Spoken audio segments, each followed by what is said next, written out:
बिहार चुनाव का final round NDA और महागठबंधन दोनों के लिए आग का दरिया बन गया है। असदुद्दीन ओवैसी की पार्टी जैसे छोटे दल इसमें बड़ा रोल निभाने जा रहे हैं। इस दूसरे चरण में 20 जिलों की 122 सीटों पर वोटिंग हो रही है। अहम बात यह है कि ये चरण जिसने जीता वही बिहार पर राज करेगा। वहीं वोटिंग से पहले तेजस्वी यादव ने प्रेस कॉन्फ्रेंस करके चुनाव आयोग और गृह मंत्री अमित शाह पर बड़ा बम फोड़ दिया। तेजस्वी यादव ने आरोप लगाया है कि बिहार चुनाव में सुरक्षा बल, ऑब्जर्वर सब बीजेपी शासित राज्यों से लाए गए। उनका कहना है कि ये चुनाव नहीं, स्क्रिप्टेड सेटअप है। चलिए अब आपको पहले दूसरे चरण का पूरा समीकरण समझाते हैं। तो ये बिहार चुनाव का फाइनल और अंतिम चरण है। इसमें बिहार की 122 सीटों पर वोटिंग हो रही है, मिथिलांचल से लेकर सीमांचल तक। तो चंपारण बेल्ट से शाहाबाद मगध क्षेत्र तक की इसमें सीटें शामिल हैं। 2020 चुनाव के नतीजों के लिहाज से देखें तो दूसरे चरण में सबसे ज्यादा चुनौती एनडीए के लिए है। इस आखिरी राउंड में एनडीए की प्रतिष्ठा दांव पर लगी है, तो उधर महागठबंधन की वापसी का पूरा दारोमदार भी इन्हीं क्षेत्र की सीटों पर टिका है। असदुद्दीन ओवैसी से लेकर जीतन राम मांझी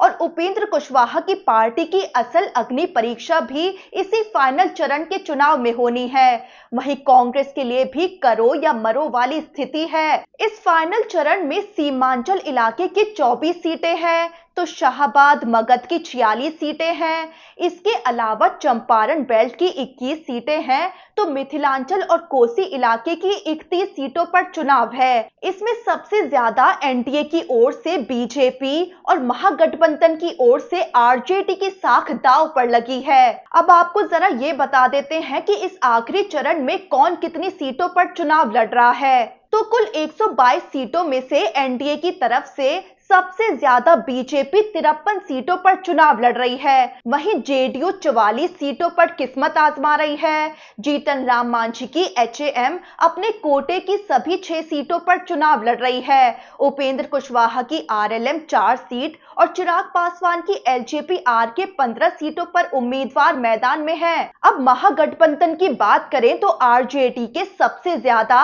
71 सीट पर उम्मीदवार चुनावी मैदान में हैं। कांग्रेस 37 सीट पर किस्मत आजमा रही है। मुकेश सहनी की पार्टी वीआईपी के साथ, सीपीआई एमएल के साथ, सीपीआई के 4 और सीपीएम 1 सीट पर चुनाव लड़ रहे हैं। इन दोनों मुख्य गठबंधनों के अलावा असदुद्दीन ओवैसी की पार्टी एआईएमआईएम ने इस आखिरी चरण की 21 सीटों पर उम्मीदवार उतार रखे हैं। तो प्रशांत किशोर की पार्टी 120 सीटों पर मैदान में है। अब इस फाइनल राउंड में किसका क्या दांव पर लगा है, तो अगर 2020 के चुनाव को देखें तो इन 122 सीटों में से महागठबंधन के पास थी 66 सीटें, एनडीए के पास थी 49 सीटें, ओवैसी की पार्टी एआईएमआईएम को मिली थी 5 सीटें। वहीं बसपा को 1 सीट और 1 सीट निर्दलीय ने जीती थी। लेकिन बाद में कई पार्टी के विधायकों ने पाला बदला और उसी वजह से एनडीए का आंकड़ा बढ़कर 68 पहुंच गया। और बड़ा झटका लगा था असदुद्दीन ओवैसी की पार्टी को, जब उनके 5 जीते हुए विधायकों में से 4 विधायक आरजेडी में चले गए थे। अब इस आखिरी चरण में सभी दलों की सीमांचल से लेकर मगध तक बड़ी परीक्षा होने जा रही है। मुस्लिम बहुल सीमांचल के 4 जिलों कटिहार, किशनगंज, अररिया और पूर्णिया की 24 सीटें हैं। 2020 चुनाव में सीमांचल की 24 सीटों में से महागठबंधन ने 12, एनडीए ने 6 और ओवैसी की पार्टी एआईएमआईएम ने 5 सीटें जीती थी। इस बार ओवैसी की पार्टी और ज्यादा आक्रामक तरीके से चुनावी मैदान में है।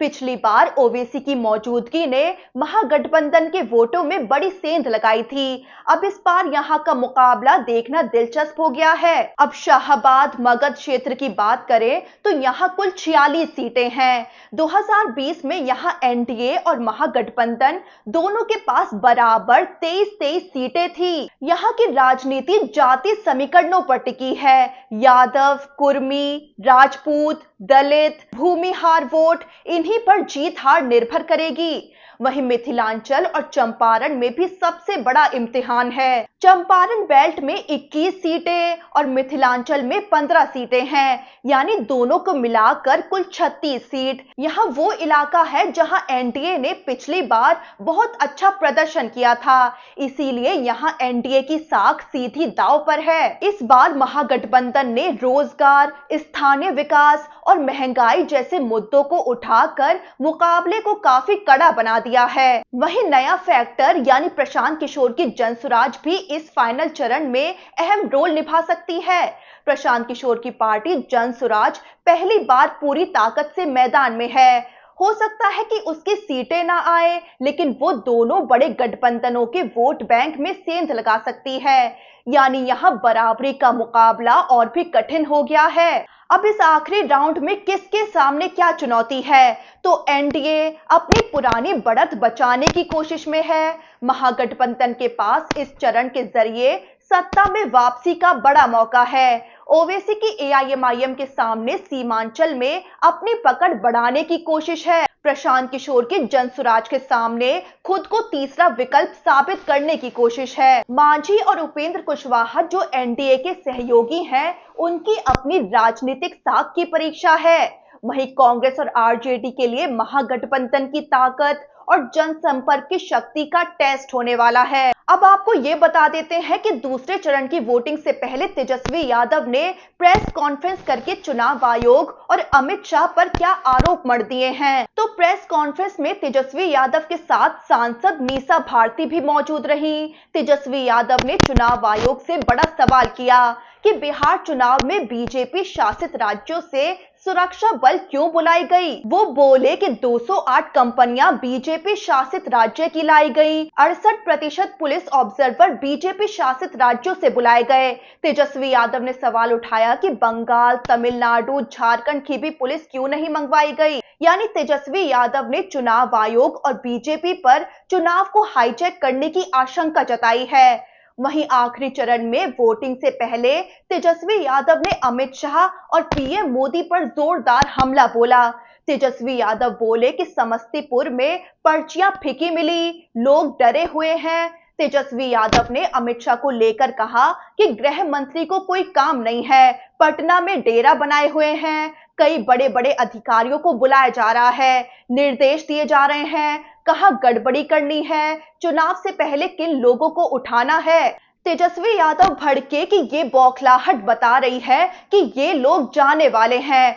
तेजस्वी यादव का कहना है कि ये सूचना उन्हें उन्हीं अधिकारियों ने दी है जिन्हें ये निर्देश दिए जा रहे हैं। वहीं चुनाव आयोग पर बड़ा आरोप लगाते हुए तेजस्वी यादव ने कहा कि 4 दिन बाद भी चुनाव आयोग ने पहले फेज में कितने महिला और पुरुष मतदाताओं ने वोटिंग की, इसका आंकड़ा नहीं दिया है। उन्होंने सवाल उठाया कि ये क्यों छिपाया जा रहा है। वहीं तेजस्वी यादव ने पीएम मोदी को लेकर भी बड़ी प्रतिक्रिया दी। वो बोले कि हम लोग विकास की बात कर रहे हैं, लेकिन पीएम मोदी कट्टे की बात कर रहे हैं। तेजस्वी यादव ने तंज कसा कि पता नहीं पीएम मोदी कौन सी वेब सीरीज देख रहे हैं। वहीं कई बाहुबलियों के प्रचार करने पर भी तेजस्वी यादव ने पीएम मोदी पर हमला बोला।